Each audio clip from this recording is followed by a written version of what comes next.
Post-presidency, 1797-1799. Retirement.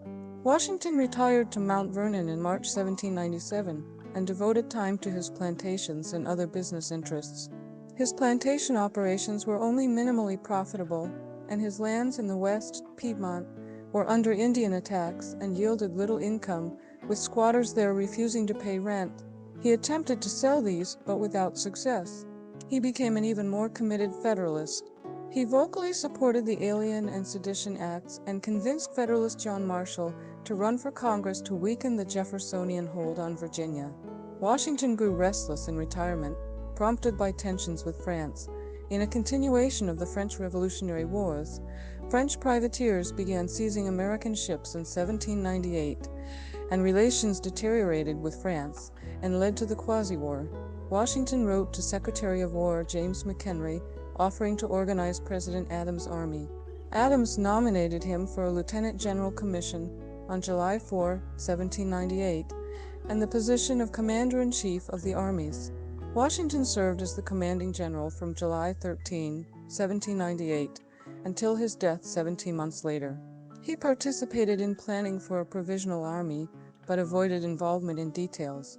In advising McHenry of potential officers for the army, he appeared to make a complete break with Jefferson's Democratic Republicans. You could as soon scrub the blackamoor white as to change the principles of a professed Democrat, and that he will leave nothing unattempted to overturn the government of this country. Washington delegated the active leadership of the army to Hamilton, a major general. No army invaded the United States during this period, and Washington did not assume a field command. Washington was known to be rich because of the well-known glorified facade of wealth and grandeur at Mount Vernon, but nearly all his wealth was in the form of land and slaves rather than ready cash. To supplement his income, he erected a distillery for substantial whiskey production. He bought land parcels to spur development around the new federal city named in his honor, and he sold individual lots to middle-income investors rather than multiple lots to large investors, believing they would more likely commit to making improvements. Final days and death. On December 12, 1799, Washington inspected his farms on horseback. He returned home late and had guests for dinner. He had a sore throat the next day, but was well enough to mark trees for cutting. That evening, Washington complained of chest congestion. The next morning, however, he awoke to an inflamed throat and difficulty breathing. He ordered his state overseer George Rawlins to remove nearly a pint of his blood. Bloodletting was a common practice at the time. His family summoned doctors James Craig, Gustavus Richard Brown, and Elisha C. Dick. A fourth doctor, William Thornton, arrived some hours after Washington died. Brown initially believed Washington had quinsy. Dick thought the condition was a more serious violent inflammation of the throat. They continued the process of bloodletting to approximately 5 pints, but Washington's condition deteriorated further. Dick proposed a tracheotomy, but the other physicians were not familiar with that procedure and disapproved. Washington instructed Brown and Dick to leave the room, while he assured Craig, "Doctor, I die hard, but I am not afraid to go." Washington's death came more swiftly than expected. On his deathbed, out of fear of being entombed alive, he instructed his private secretary Tobias Lear to wait 3 days before his burial. According to Lear, Washington died between 10 p.m. and 11 p.m. on December 14, 1799, with Martha seated at the foot of his bed. His last words were, "'Tis well," from his conversation with Lear about his burial. He was 67. Congress immediately adjourned for the day upon news of Washington's death, and the Speaker's chair was shrouded in black the next morning. The funeral was held 4 days after his death on December 18, 1799, at Mount Vernon, where his body was interred. Cavalry and foot soldiers led the procession, and 6 colonels served as the pallbearers. The Mount Vernon funeral service was restricted mostly to family and friends. Reverend Thomas Davis read the funeral service by the vault with a brief address, followed by a ceremony performed by members of Washington's Masonic Lodge in Alexandria, Virginia. Word of his death traveled slowly. Church bells rang in the cities, and many businesses closed. Memorial processions were held in major cities of the United States. Martha wore a black mourning cape for 1 year, and she burned their correspondence to protect their privacy. Only 5 letters between the couple are known to have survived. 2 from Martha to George, and 3 from him to her. The diagnosis of Washington's illness and the immediate cause of his death have been subjects of debate since his death. The published account of Doctors Craik and Brown stated that his symptoms were consistent with synanche tracheae, a term then used to describe severe inflammation of the upper windpipe, including quinsy. Accusations have persisted since Washington's death concerning medical malpractice. Modern medical authors have concluded that he likely died from severe epiglottis complicated by the treatments, including multiple doses of calomel, a purgative, and extensive bloodletting, which almost certainly caused hypovolemic shock. Burial, net worth, and aftermath. Washington was buried in the old Washington family vault at Mount Vernon. At the time of his death, his estate was worth an estimated $780,000 in 1799, equivalent to $13.72 million in 2022. Washington's peak net worth was $587 million, including 300 slaves. Washington held title to more than 65,000 acres of land in 37 different locations. In 1830, a disgruntled ex-employee of the estate attempted to steal what he thought was Washington's skull, prompting the construction of a more secure vault. In his will, Washington had left instructions for the construction of a new vault, as the old family vault was crumbling and needed repair even before his death. A new vault was constructed at Mount Vernon the following year to receive the remains of George and Martha and other relatives. In 1832, a joint congressional committee debated moving his body from Mount Vernon to a crypt in the Capitol. The crypt had been built by architect Charles Bulfinch in the 1820s during the reconstruction of the burned-out Capitol, after the burning of Washington by the British during the War of 1812. Southern opposition was intense, antagonized by an ever-growing rift between North and South. Many were concerned that Washington's remains could end up on a shore foreign to his native soil if the country became divided, and Washington's remains stay in Mount Vernon. On October 7, 1837, Washington's remains, still in the original lead coffin, were placed within a marble sarcophagus designed by William Strickland and constructed by John Struthers. The sarcophagus was sealed and encased with planks, and an outer vault was constructed around it. The outer vault has the sarcophagi of both George and Martha Washington.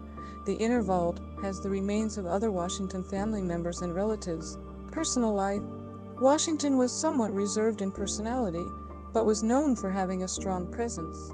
He made speeches and announcements when required, but he was not a noted orator or debater. He was taller than most of his contemporaries. Accounts of his height vary from 6'1" 1.83 m to 6'3" 3.5 in 1.92 m tall. He weighed between 220 pounds 95, 120 pounds 95. One is known for his great strength. He had gray-blue eyes and long reddish-brown hair. He did not wear a powdered wig. Instead, he wore his hair curled, powdered, and tied in a queue in the fashion of the day. Washington frequently suffered from severe tooth decay and ultimately lost all his teeth but one. He had several sets of false teeth during his presidency.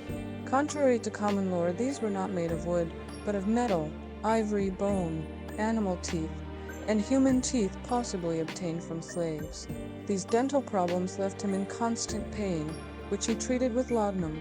Washington was a talented equestrian, with Thomas Jefferson describing him as the best horseman of his age.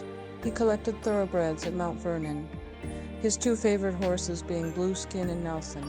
He enjoyed hunting foxes, deer, ducks, and other game. He was an excellent dancer and frequently attended the theater. He drank alcohol in moderation, but was morally opposed to excessive drinking, smoking tobacco, gambling, and profanity, religion, and Freemasonry. Washington was descended from Anglican minister Lawrence Washington, whose troubles with the Church of England may have prompted his heirs to emigrate to America. He was baptized as an infant in April 1732 and became a devoted member of the Anglican Church. He served more than 20 years as a vestryman and church warden at Fairfax Parish and Truco Parish in Virginia. He privately prayed and read the Bible daily and publicly encouraged people in the nation to pray. He may have taken communion on a regular basis prior to the Revolution. but he did not do so following the war. Washington believed in a wise, inscrutable, and irresistible creator God who was active in the universe, contrary to deistic thought.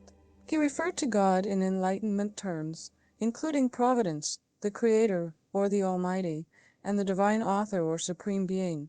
He believed in a divine power who watched over battlefields, was involved in the outcome of war, protected his life, and was involved in American politics and specifically the creation of the United States.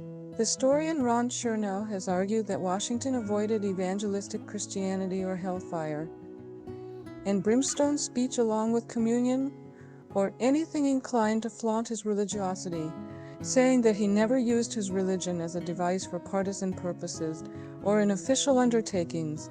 No mention of Jesus Christ appears in his private correspondence, and such references are rare in his public writings. At the same time, Washington frequently quoted from the Bible or paraphrased it, and often referred to the Anglican Book of Common Prayer. Washington emphasized religious toleration in a nation with numerous denominations and religions. He publicly attended services of different Christian denominations and prohibited anti-Catholic celebrations in the Army. He engaged workers at Mount Vernon without regard for religious belief or affiliation. While president, he acknowledged major religious sects and gave speeches on religious toleration. He was distinctly rooted in the ideas, values, and modes of thinking of the Enlightenment. But he harbored no contempt of organized Christianity and its clergy, being no bigot myself to any mode of worship. In 1793, speaking to members of the new church in Baltimore, Washington said, "We have abundant reason to rejoice that, in this land, the light of truth and reason has triumphed over the power of bigotry and superstition." Freemasonry was a widely accepted institution in the late 18th century, known for advocating moral teachings. Washington was attracted to the Masons' dedication to the Enlightenment principles of rationality, reason, and brotherhood. American Masonic lodges did not share the anti-clerical views of the controversial European lodges. A Masonic lodge was established in Fredericksburg, Virginia in September 1752, and Washington was initiated 2 months later, at the age of 20, as one of its first entered apprentices. Within a year, he progressed through its ranks to become a Master Mason. Washington had high regard for the Masonic order, but his lodge attendance was sporadic. In 1777, a convention of Virginia lodges asked him to be the Grand Master of the newly established Grand Lodge of Virginia, but he declined due to his commitments leading the Continental Army. After 1782, he frequently corresponded with Masonic lodges and members, and he was listed as master in the Virginia Charter of Alexandria Lodge No. 22 in 1788. Slavery. In Washington's lifetime, slavery was deeply ingrained in the economic and social fabric of the colony of Virginia, which continued after the Revolution and the establishment of Virginia as a state. Slavery was legal in all of the 13 colonies prior to the American Revolution. Washington's slaves. Washington owned and rented enslaved African Americans, and during his lifetime, over 577 slaves lived and worked at Mount Vernon. He acquired them through inheritance, gaining control of 84 dower slaves upon his marriage to Martha, and purchased at least 71 slaves between 1752 and 1773. From 1786, he rented slaves. At the time of his death, he was renting 41. Prior to the Revolutionary War, Washington's view on slavery was the same as most Virginia planters of the time. Beginning the 1760s, however, Washington gradually grew to oppose it. His first doubts were prompted by his transition from tobacco to grain crops, which left him with a costly surplus of slaves, causing him to question the system's economic efficiency. His growing disillusionment with the institution was spurred by the principles of the Revolution and revolutionary friends, such as Lafayette and Hamilton.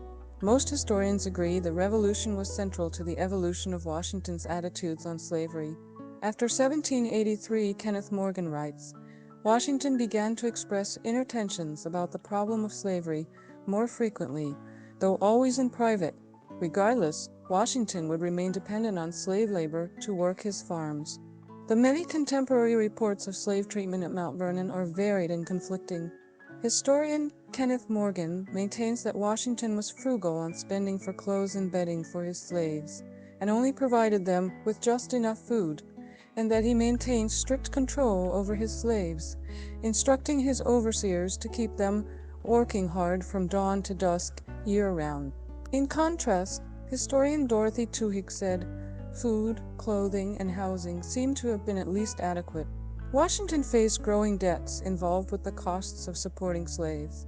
He held an ingrained sense of racial superiority towards African Americans, but harbored no ill feelings toward them. Some enslaved families worked at different locations on the plantation, but were allowed to visit one another on their days off. Washington's slaves received 2 hours off for meals during the workday, and were given time off on Sundays and religious holidays. Some accounts report that Washington opposed flogging, but at times sanctioned its use, generally as a last resort, on both men and women slaves. Washington used both reward and punishment to encourage discipline and productivity in his slaves. He tried appealing to an individual's sense of pride, gave better blankets and clothing to the most deserving, and motivated his slaves with cash rewards. He believed watchfulness and admonition were better deterrents against transgressions, but would punish those who will not do their duty by fair means. Punishment ranged in severity from demotion back to fieldwork, through whipping and beatings, to permanent separation from friends and family by sale. Historian Ron Chernow maintains that overseers were required to warn slaves before resorting to the lash and required Washington's written permission before whipping, though his extended absences did not always permit this. During his presidency, Washington brought several of his slaves to the federal capital. When the capital moved from New York City to Philadelphia in 1791, the president began rotating his slave household staff periodically between the capital and Mount Vernon. This was done deliberately to circumvent Pennsylvania's Slavery Abolition Act, which stated that any slave who lived there for more than 6 months was automatically freed. In May 1796, Martha's personal and favorite slave, Ona Judge, escaped to Portsmouth, New Hampshire. At Martha's behest, Washington attempted to capture Ona using a treasury agent but failed. In February 1797, around the time of his 65th birthday, Washington's personal slave Hercules Posey escaped from Mount Vernon to Philadelphia and was never found. In February 1786, Washington took a census of Mount Vernon and recorded 224 slaves. By 1799, the slave population at Mount Vernon totaled 317, including 143 children. Washington owned 124 slaves, leased 40, and held 153 for his wife's dower interest. Washington supported many slaves who were too young or too old to work, greatly increasing Mount Vernon's slave population and causing the plantation to operate at a loss. Abolition and manumission. Based on his private papers and on accounts from his contemporaries, Washington slowly developed a cautious sympathy toward abolitionism that eventually ended with his will freeing his longtime valet Billy Lee, and then subsequently freeing the rest of his personally owned slaves outright upon Martha's death. As president, he remained publicly silent on the topic of slavery, believing it was a nationally divisive issue that could undermine the Union. During the Revolutionary War, Washington's views on slavery began to change. In a 1778 letter to Lund, Washington, he made clear his desire to get quit of Negroes when discussing the exchange of slaves for the land he wanted to buy. The next year, Washington stated his intention not to separate enslaved families as a result of a change of masters. During the 1780s, Washington privately expressed his support for gradual emancipation. In the 1780s, he gave moral support to a plan proposed by Lafayette to purchase land and free slaves to work on it, but declined to participate in the experiment. Washington privately expressed support for emancipation to prominent Methodists Thomas Coke and Francis Asbury in 1785, but declined to sign their petition. In personal correspondence the next year, he made clear his desire to see the institution of slavery ended by a gradual legislative process, a view that correlated with the mainstream anti-slavery literature published in the 1780s that Washington possessed. He significantly reduced his purchases of slaves after the war, but continued to acquire them in small numbers. In 1788, Washington declined a suggestion from a leading French abolitionist, Jacques Brissac, to establish an abolitionist society in Virginia, stating that although he supported the idea, the time was not yet right. Historian Philip D. Morgan wrote that Washington was determined not to risk national unity. Washington never responded to any of the anti-slavery petitions he received, and the subject was not mentioned in either his last address to Congress or his farewell address. The first clear indication that Washington seriously intended to free his slaves appears in a letter written to his secretary, Tobias Lear, in 1794. Washington instructed Lear to find buyers for his land in western Virginia, explaining in a private coda that he was doing so to liberate a certain species of property, which I possess, very repugnantly to my own feelings. The plan, along with others Washington considered in 1795 and 1796, could not be realized because he failed to find buyers for his land. His reluctance to break up slave families, and the refusal of the Custis heirs to help prevent such separations by freeing their dour slaves at the same time. On July 9, 1799, Washington finished making his last will. The longest provision concerned slavery. All his slaves were to be freed after the death of his wife. Washington said he did not free them immediately because his slaves intermarried with his wife's dour slaves. He forbade their sale or transportation out of Virginia. The provision also provided that old and young freed people be taken care of indefinitely. Younger ones were to be taught to read and write and placed in suitable occupations. Washington emancipated 123 slaves, one of the few large slaveholding Virginians during the Revolutionary era to do so. On January 1, 1801, 1 year after George Washington's death, Martha Washington signed an order to free his slaves. Many of them, having never strayed far from Mount Vernon, were reluctant to leave. Others refused to abandon spouses or children still held as dour slaves by the Custis estate, and also stayed with or near Martha. Following Washington's instructions in his will, funds were used to feed and clothe the young, aged, and infirm slaves until the early 1830s. Historical reputation and legacy.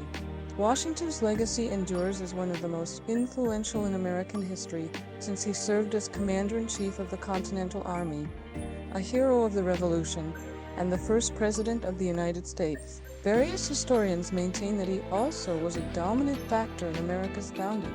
Revolutionary War comrade Henry Lee eulogized him as first in war, first in peace, and first in the hearts of his countrymen. Lee's words became the hallmark by which Washington's reputation was impressed upon the American memory, with some biographers regarding him as the great exemplar of republicanism. He set many precedents for the national government and the presidency in particular, and he was called the father of his country as early as 1778. Washington became an international symbol for liberation and nationalism as the leader of the first successful revolution against a colonial empire. The Federalists made him the symbol of their party, but the Jeffersonians continued to distrust his influence for years and delayed building the Washington Monument. Washington was elected a member of the American Academy of Arts and Sciences on January 31, 1781. In 1879, Congress proclaimed Washington's birthday to be a federal holiday. Through a Congressional Joint Resolution Public Law 94-479, passed on January 19, 1976, with an effective appointment date of July 4, 1976, he was posthumously appointed to the grade of General of the Armies of the United States during the American Bicentennial. President Gerald Ford stated that Washington would rank first among all officers of the Army, past and present. On March 13, 1978, Washington was militarily promoted to the rank of General of the Armies. In 1809, Mason Locke Weems wrote a hagiographic biography to honor Washington. Historian Ron Chernow maintains that Weems attempted to humanize Washington, making him look less stern, and to inspire patriotism and morality, and to foster enduring myths, such as Washington's refusal to lie about damaging his father's cherry tree. Weems' accounts have never been proven or disproven. Historian John Ferling, however, maintains that Washington remains the only founder and president ever to be referred to as godlike, and points out that his character has been the most scrutinized by historians. Biographer Douglas Southall Freeman concluded The great big thing stamped across that man is character. Expanding on Freeman's assessment, historian David Hackett Fisher defined Washington's character as integrity, self-discipline, courage, absolute honesty, resolve, and decision, but also forbearance, decency, and respect for others. In the 21st century, Washington's reputation has been critically scrutinized. Along with other founding fathers, he's been condemned for holding enslaved people. Though he expressed the desire to see the abolition of slavery come through legislation, he did not initiate or support any initiatives for bringing about its end. This has led to calls from some activists to remove his name from public buildings and his statue from public spaces. Nonetheless, Washington maintains his place among the highest-ranked U.S. presidents. Hey everyone, I hope you enjoyed the video. If you did, please don't forget to give it a thumbs up, subscribe to the channel, and ring that bell to stay updated on all our latest content. Thanks so much for watching, and I'll see you in the next one.